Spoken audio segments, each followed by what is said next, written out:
The first time she asked me if I wanted to stay the night, my heart stopped. Her voice was soft, almost casual, but there was something under it that made my chest tighten. The storm outside shook the windows. The couch behind me was already made up, and Emma Lane stood in front of me in her living room, wearing a simple sweater and that careful little smile. "Do you want to stay here tonight?" she asked. And all I could think was, if I say yes, nothing between us will feel the same again. My name is Alex Taylor. I am 26 and I work as a software engineer at a tech firm in Portland, Oregon. Most days my world is a screen, a pair of headphones, and a stream of bugs that never stops. The office is all gray walls and humming servers, bright lights, and tired faces. The only thing that makes it feel human is Emma. Emma is my team lead. She is 30, smart, fast, and somehow still kind in a place that wears people down. She was the one who trained me when I joined 3 years ago. She never made me feel stupid for asking questions. When a build broke at midnight, she was there with a joke and a tired grin. When I forgot to eat, she dropped a granola bar on my desk without saying much. Somewhere between late-night deployments and coffee runs, she became my closest friend. That alone should have been enough. I tried to keep it that way. I told myself she was just my boss, my mentor, my safe person in a hard job, but my heart never got that memo. That Friday, the sky had been heavy all afternoon, like Portland was holding its breath.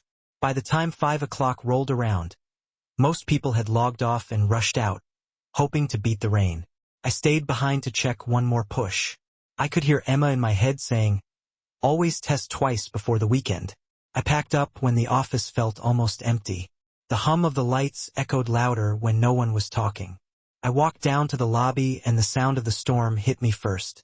Rain slammed against the glass doors in thick sheets. The street lights outside were just blurry halos in the water. She was standing there by the doors, staring at her phone. Dark brown hair a little damp at the ends, a few drops on her blouse, her work badge still hanging around her neck. When she looked up and saw me, her blue eyes softened. "Still here?" I asked, shifting my backpack on my shoulder. "Yeah," she said with a sigh. "My car is in the shop. Transmission issues. I have been trying to get a ride, but nobody is picking up. Ride shares are slammed. I think everyone saw the forecast and gave up."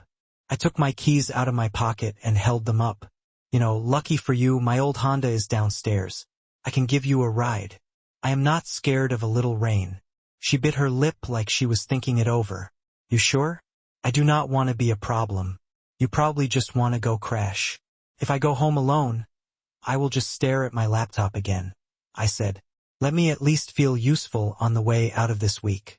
That got a small smile out of her. "All right," she said. "Deal. I accept your noble chauffeur service." We ran to the elevator, then to the parking garage, dodging puddles. My Honda sat in its usual corner, a faded blue with a dent on the side from a bad backing job last year. Not pretty, but loyal. Emma slid into the passenger seat. I turned on the engine and the heater came to life with a low hum. Outside, the rain hit the windshield in a steady roar. Inside, it was warm and close. Her perfume was light, clean, and mixed with the smell of wet air. For a while, we just drove and listened to the wipers. She found a soft indie station and let it play low. The city moved slow. Headlights smeared across the wet road. I could feel the tension of the week leaving my shoulders bit by bit. "Thanks again," she said after a few minutes. "Feels like I am always dragging you into extra stuff. Late nights, emergency fixes. Now this, if it were not for you, I would still be eating alone in the dark corner of the break room."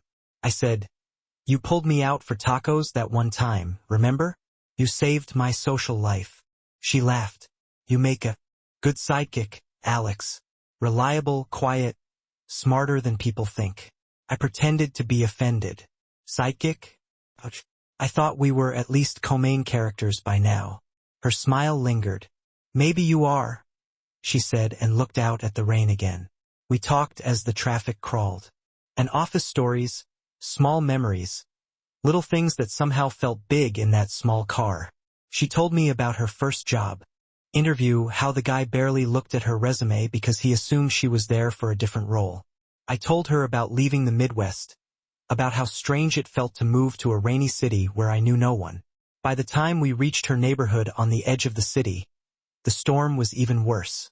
Water rushed along the curbs. The trees shook in the wind. I pulled up in front of her small beige house.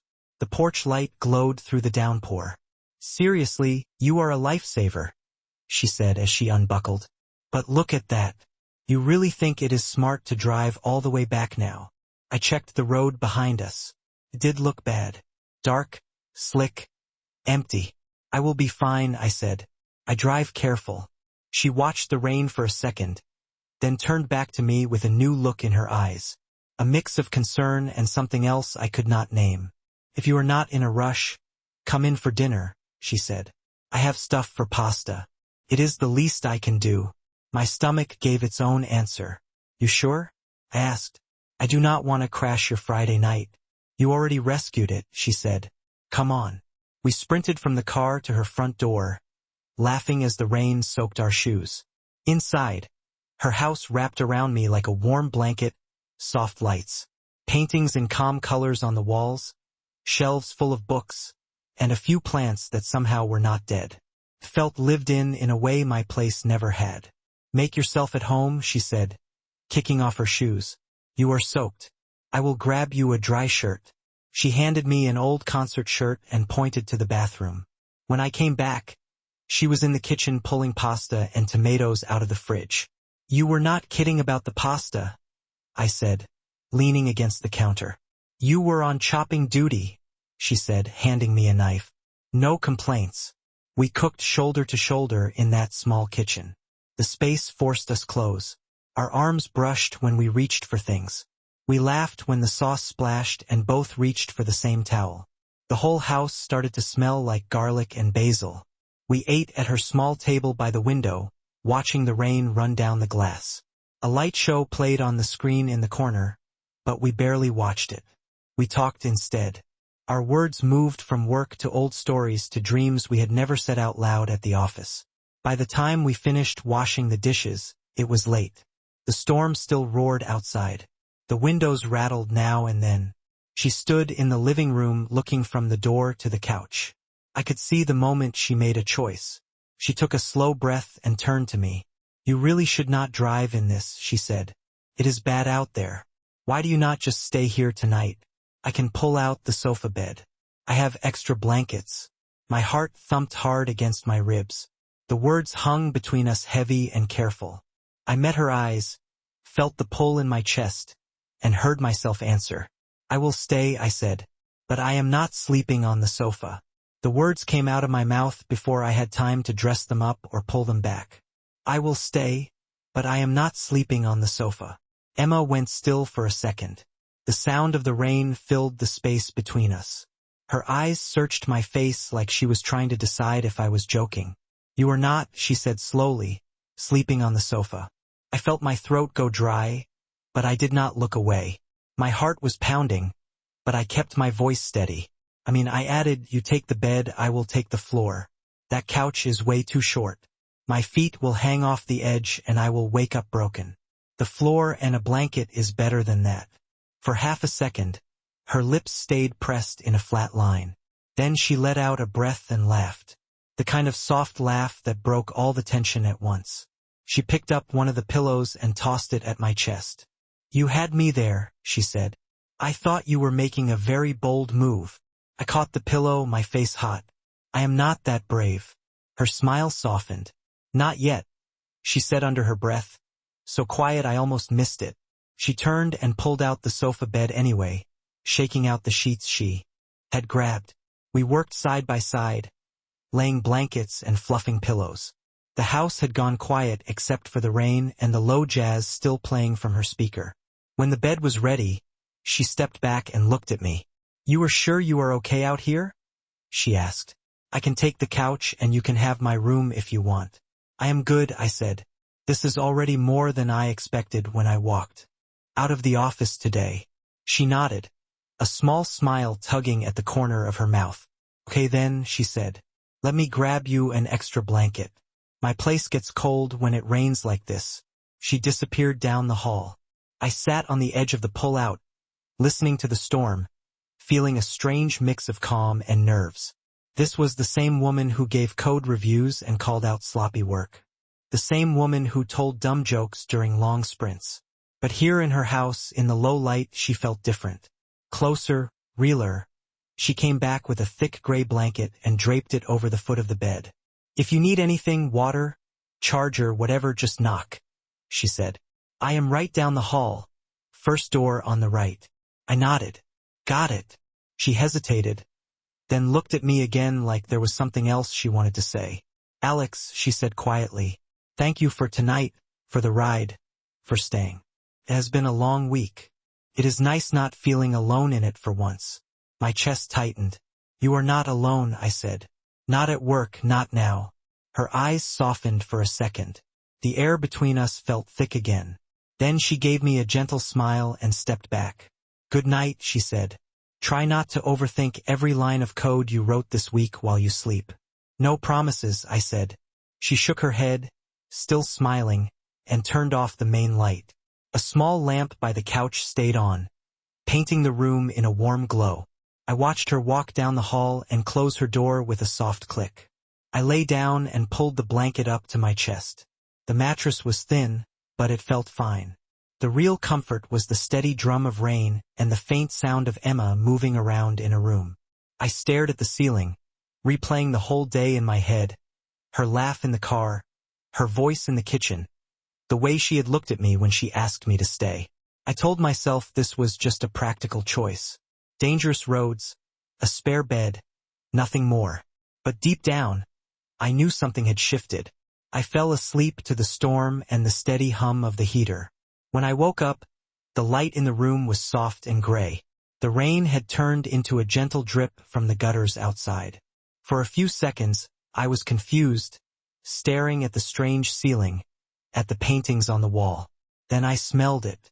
Toast, eggs, coffee, something warm and bright. My stomach woke up before the rest of me. I sat up, rubbed my eyes, and pushed the blanket away. My back ached just a little, but nothing serious. The sofa bed had done its job. I folded it halfway out of habit and then gave up when it groaned loudly. "Morning," Emma called from the kitchen.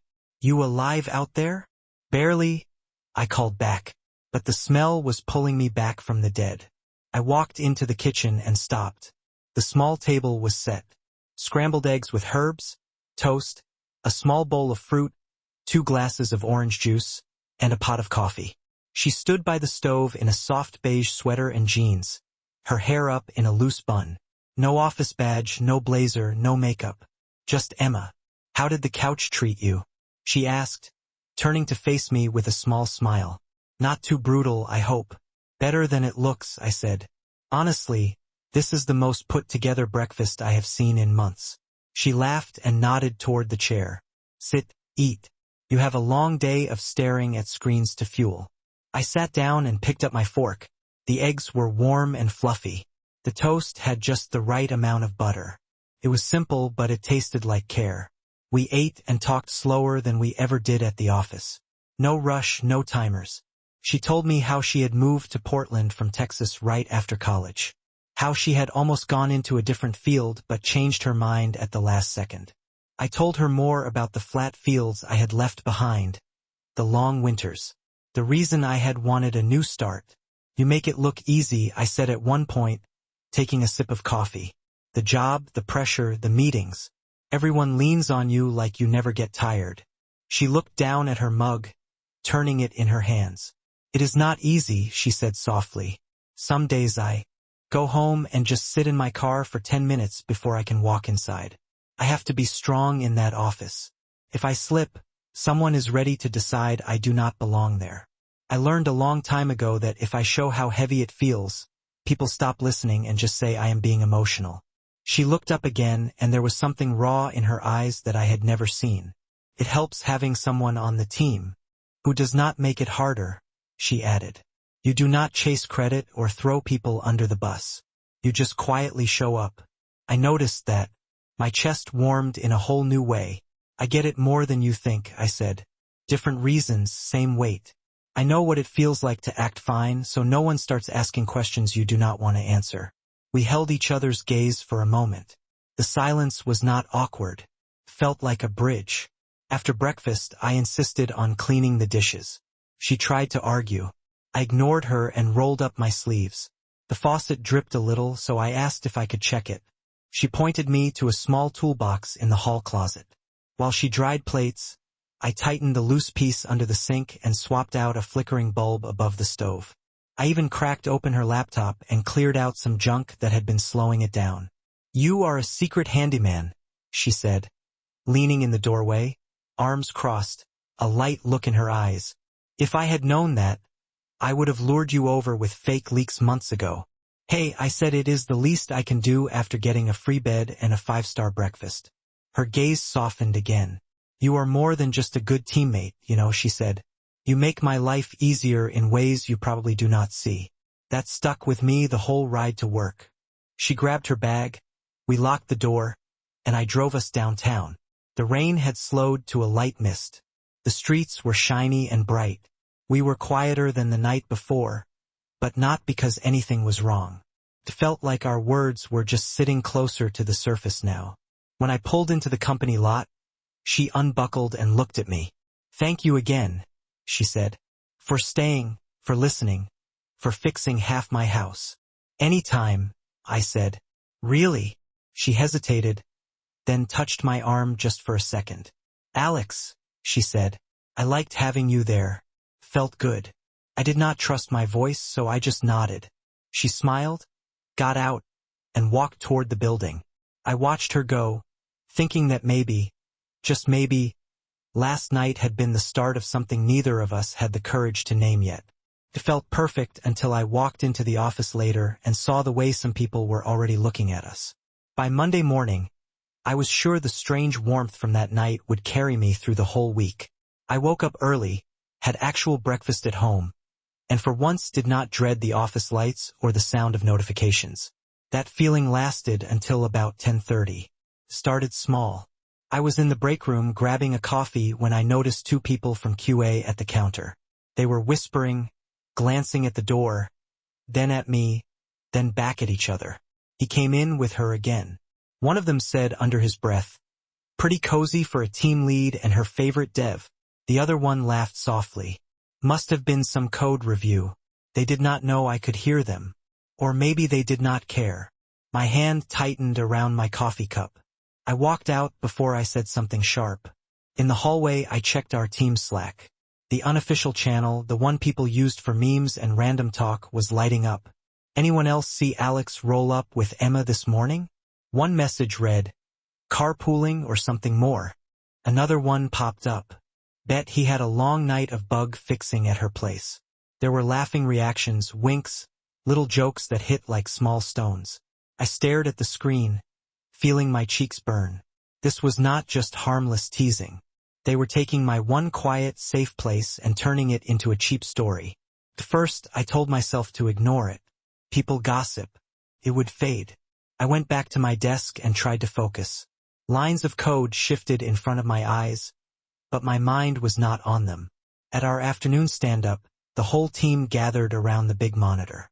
Emma stood at the front, tablet in hand, walking us through the sprint goals. Her voice was clear and professional, but I could see a faint tightness in her jaw. When she finished giving timelines, Mark, a senior engineer who liked to hear himself talk, leaned back in his chair and let out a low whistle. "This sprint is going real smooth," he said. "Must be nice having such a strong partnership between the lead and her star player." A few people chuckled. Some just stared at their shoes. My stomach twisted. Emma's hand clenched just a bit tighter around the tablet. "Thanks, Mark," she said, her tone steady. "Our whole team worked hard on this. Any blockers on your side we should know about?" He cleared his throat and nodded. Suddenly all business again. When the meeting ended, people drifted away, still sending looks in our direction. Emma stayed behind, closing windows on the screen. I walked up to her, my heart beating fast. "Hey," I said quietly, "you okay?" She let out a breath and gave a short, tired smile. I am fine, she said. It is just noise. I have heard worse. It is not right, I said. They do not know what they are talking about. I know, she said, but this is how it goes. A woman in charge, a guy she works well with. And suddenly, it is not skill, it is rumors. This is not my first time at this rodeo. She tried to make it sound light, but I could hear the strain under it. That afternoon, things felt heavier. In the kitchen, I overheard two people from design talking. If I was on her team, I would be mad, one said. Hard to compete when the boss has a favorite. Maybe that is how you get on the good projects, the other replied. My chest burned. They were not just talking about me now. They were dragging her too, turning her work into something dirty. Two guys from engineering caught me by the coffee machine later. They were grinning too wide. So one said, "You and Emma must be nice having the boss's ear and her driveway." The other laughed. I set my mug down hard and looked them straight in the eye. There's nothing going on that is any of your business. I said, if you have a problem with our work, bring it up in review, but the rest of this is not okay. Their smiles faded. One held up his hands. Relax, man. Just joking. Yeah, the other added. Do not be so serious. I walked away, my pulse racing. Near the end of the day, my phone buzzed. From Emma. Balcony. 2 minutes. Need air. I took the stairs to the second floor and stepped out onto the small balcony that overlooked the parking lot. The rain had eased into a light mist. The air was cold and smelled like wet concrete. She stood by the railing, hands stuffed in her jacket pockets, looking down at the cars below. When she heard the door close, she turned toward me. Her eyes looked tired in a way I had not seen at her house. This is getting old fast, she said quietly. I can handle pressure. I can handle deadlines. But this is different.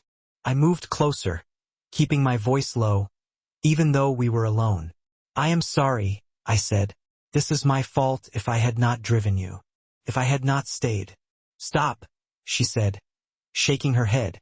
None of this is your fault. We did nothing wrong. You gave me a ride in a storm. You slept on a pull-out couch. That is not a scandal.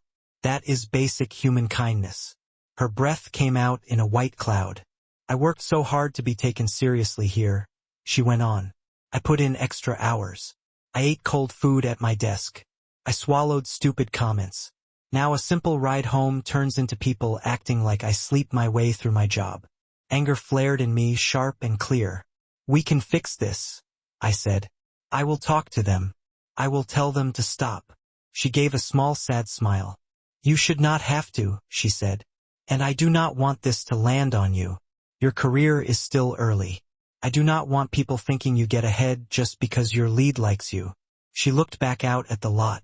If it gets worse, maybe I should ask to move you to another team, she said quietly. Not because I want distance, but because I do not want to hurt you.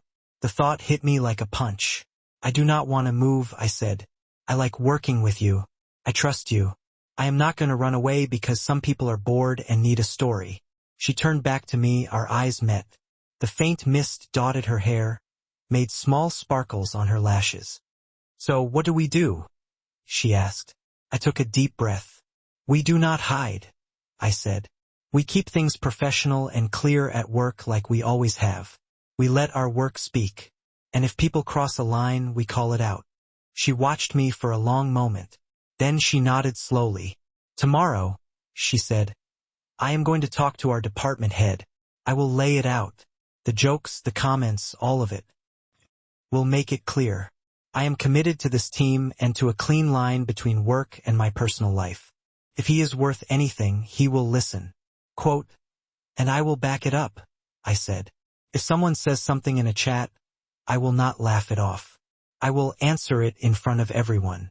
She looked down at my hands, then back at my face. You are braver than you think, Alex, she said softly. I smiled a little. I thought you said I was just a sidekick. Maybe I was wrong, she said. Maybe you are one of the main characters after all. The rain started again, light but steady. We stayed there a few minutes more side by side, letting the cold air clear our heads. The next day, she met with the department head. I did not sit in. but I saw her walk into his office with her shoulders straight and her jaw set. She walked out later with a calm look in her eyes. Went better than I expected. She told me in a low voice when we passed in the hall. He said he will keep an eye on things, and he reminded me that I have earned my place here. That meant something. That afternoon, the unofficial Slack channel lit up again with a small joke about carpools. This time I responded. Speculation is not fact. I wrote, Emma and I work hard and keep things professional. Maybe focus on your tickets instead of our commute. My message sat there under the joke. Clear and direct. A few people reacted with surprised faces. Others stayed silent. Nobody piled on. The thread died. In the next team meeting, our boss spoke briefly about respect and keeping personal comments out of workspaces. He did not name names, but he did not need to. People got the hint. The whispers did not vanish overnight, but they faded. Deadlines stepped in. New bugs, new fires to put out. The office found fresh things to talk about. What stayed was something else. A new line of trust between Emma and me. A feeling that we had walked through a hard place together and come out standing. We met each other's eyes across the room more often now. A quiet check-in. We went back to doing what we did best, building things side by side. This time, though, every shared glance carried a silent question. Now that we had fought for this space, what were we going to do with it? Work settled into a new rhythm. After that, our big back-end project rolled in with a tight deadline, and Emma went into full lead mode.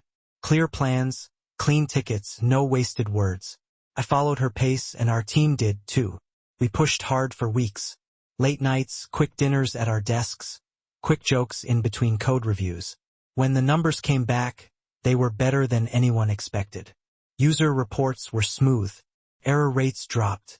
The boss was thrilled. At the next all-hands, he pulled up a slide with our team's results and called us out by name. Emma and Alex led this from the front. He said, "It is a good reminder that focus and trust matter more than noise." There were no jokes this time.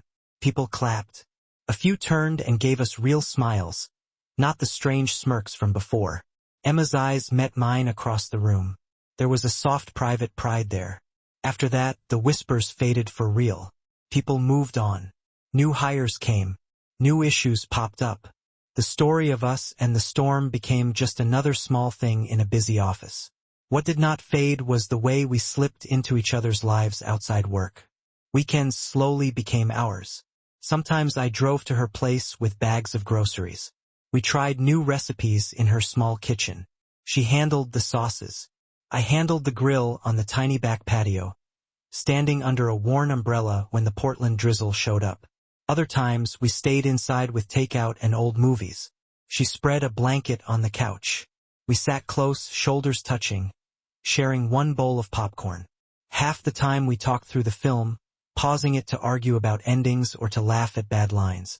Once she took me to a little art store and came back with brushes and paints. On a rainy Saturday, we spread newspapers on her floor and tried painting the same scene from her window. My work looked like a kid's drawing. Hers was actually good. "You do not have to be perfect to enjoy it," she said, dipping her brush again. "That is why I like it. There is no deploy, no client, just color." In return, I helped her fix small things around the house. A drafty window, a loose cabinet door, a crooked shelf. With each repair, I felt my place there settled deeper. The rain became our backdrop. Some days it was just a soft patter. Other days it came hard, drumming on the roof while we cooked or read or sat in quiet. It always took me back to that first drive, to her standing under the office lights with damp hair and tired eyes. One Friday, a few months later, it all circled back. We had stayed late at the office for a last-minute deploy. A big client needed a feature pushed before the weekend. Of course, a weird bug showed up at the last second. We tracked it down together, side by side at her desk, shoulders almost touching as we read logs and tried fixes. When the build finally went green and the alerts went quiet, it was almost 11 o'clock. The floor was empty. Most of the lights were off. Only the glow of our screens and the rain starting up again outside kept us company. "Well," she said, leaning back with a long sigh, "we did it again." I owe you dinner times 10 at this point. You already paid in eggs and toast, I said. I think we are even. We packed up and rode the elevator down. The lobby doors opened to a sheet of rain, almost worse than that first night. The street looked shiny and warped under the streetlights. Wind pushed the drop sideways. You have got to be kidding me, I said. She looked out at the storm, then at me. I drove today, she said. You rode the bus, remember? I can get us both to my place. It is closer than yours in this mess. You sure? I asked. She raised an eyebrow. You think I am going to let you stand out here waiting for a bus that might never show up? Come on. We ran to her car, both soaked by the time we reached it. The ride to her house was short but slow. The rain hammered the windshield. The wipers barely kept up. Inside, it felt like we were in our own small bubble again. When we pulled into her driveway, the porch light was on, shining through the rain. My heart did that small jump it always did when I saw her place now. Felt less like a stop and more like a second home. Inside, she tossed her keys on the table and kicked off her shoes. I followed, shaking water out of my hair. She flipped on the soft lamps in the living room. The paintings on her walls glowed in the warm light. The same couch waited there. The same pullout I had slept on before. She walked to the window and stared out at the rain for a moment. Then she turned back to me. Her eyes held that mix of nerves and courage I had seen on the balcony after the gossip started. Do you want to stay here tonight? She asked. The words were the same as that first time, but something in the way she said them was different. There was no casual tone now. No easy cover. She was not asking out of fear for the roads. She was asking something else. My chest tightened. I looked at the couch, then back at her.